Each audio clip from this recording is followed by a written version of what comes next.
ഇപ്പോൾ K C Venugopal വീടുകളുടെ അടുക്കളയിലൊക്കെ കയറി ഇങ്ങനെ കാര്യങ്ങളൊക്കെ നോക്കുന്നു, വിലക്കയറ്റം പരിശോധിക്കുന്നു. UDFന് അധികാരം കിട്ടിയാൽ ഡൽഹിയിൽ നിന്ന് ചാടി വരാനുള്ള ഒരു ശ്രമമാണ്. അയാൾ ചാടി വരും എന്നുള്ളത് ഉറപ്പാണ്. മണിശങ്കർ അയ്യർ പറയുകയും ചെയ്തു റൗഡിയാണ് എന്നൊക്കെ. അയാൾ ചാടി വരും. പക്ഷേ അയാളുടെ ഈ സ്ട്രാറ്റജിയൊക്കെ തിരിച്ചടിയാകും കേട്ടോ. ഈ അടുക്കളയിൽ കയറുക മറ്റേ പരിപാടി അതൊന്നും കേരളത്തിൽ അങ്ങനത്തെ നമ്പറുകളൊന്നും ഒരു വോട്ടറും ആഗ്രഹിക്കുകയില്ല. കേരളത്തിലെ സ്ത്രീകൾ ജനറലി അവരുടെ അടുക്കളയിൽ ആരെയും കയറ്റാറില്ല. അല്ലെങ്കിൽ അവരുടെ ക്ലോസ് ആയിട്ടുള്ള ചേച്ചി അനിയത്തി, അല്ലെങ്കിൽ അവർ വളരെ ക്ലോസ് ആയിട്ട് പരദൂഷണം പറയുന്ന അയൽവക്കത്തെ ചേച്ചി, ഇവരൊക്കെ അടുക്കളയിൽ കയറാറുള്ളൂ. അല്ലാത്ത ആൾ എന്ത് സ്വർഗ്ഗരാജ്യം ദൈവം തമ്പുരാനെന്ന് പറഞ്ഞാൽ അടുക്കളയിൽ കയറാൻ പെണ്ണുങ്ങൾ സമ്മതിക്കില്ല. ഈ അടുക്കളയിൽ കയറിയവനൊക്കെ അധോഗതിയായിരിക്കും. നോക്കിയോ, ഈ MA ബേബി കയറി പാത്രം കഴുകിയില്ലേ, അത് ഇവർ പോയി കഴിയുമ്പോൾ രഹസ്യമായിട്ട് ആ വീട്ടിലെ സ്ത്രീയോട് ചോദിച്ചാൽ മതി. അവർ പറയും നേതാവെന്നൊക്കെ പറഞ്ഞ്, എനിക്കുള്ള കാര്യം ഞാൻ പറയട്ടെ മോഹൻദാസ്, എൻ്റെ അടുക്കളയിൽ ആരും കയറുന്നത് എനിക്കിഷ്ടമല്ല. നോക്കി, ഒരു സ്റ്റാൻഡേർഡ് വീട്ടമ്മയുടെ റിപ്ലൈ അതാണ്.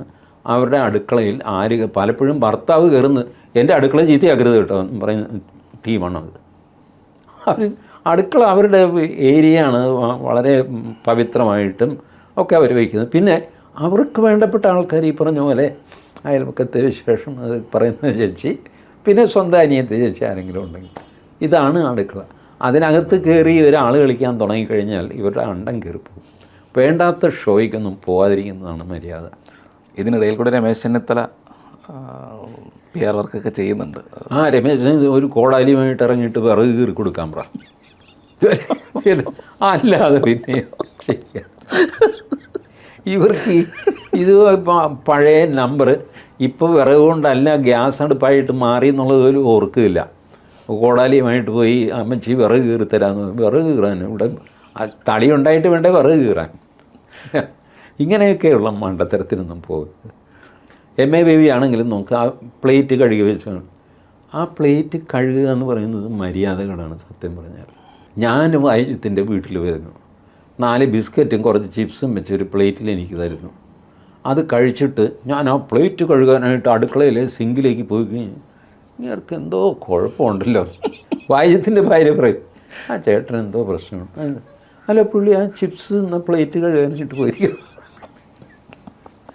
ഞാൻ ചായ കുടിച്ച ഗ്ലാസ് വൈദ്യത്തിൻ്റെ വീട്ടിൽ വരുന്നു, ഞാൻ ചായ കുടിച്ചു, ആ ഗ്ലാസ് ഞാൻ കഴുകി വയ്ക്കാൻ പോയി കഴിഞ്ഞാൽ, കഴുകി വെച്ചു എന്ന് വെച്ചോ, അത് വൈദ്യത്തിനെ ഇൻസൾട്ട് ചെയ്യലല്ലേ?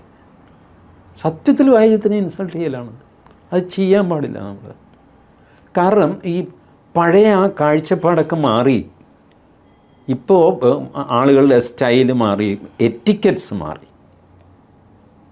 ഞാൻ ഭാരതീയനാണ്, വൈദ്യത്തിൻ്റെ വീട്ടിൽ വന്നിട്ട് എനിക്ക് ഡൈനിങ് ടേബിളൊന്നും പറ്റില്ല, എനിക്ക് താഴെ ചോറ് തരണം. ഇത് പണ്ടാരം ഭാരതീയനാണ്, ഋഷി മുനിമാരെല്ലാം താഴെ ഇരുന്നാ കഴിച്ചുകൊണ്ട് എന്ന് പറഞ്ഞു. Etiquettes have change. അതനുസരിച്ച് മാറണ്ടേ?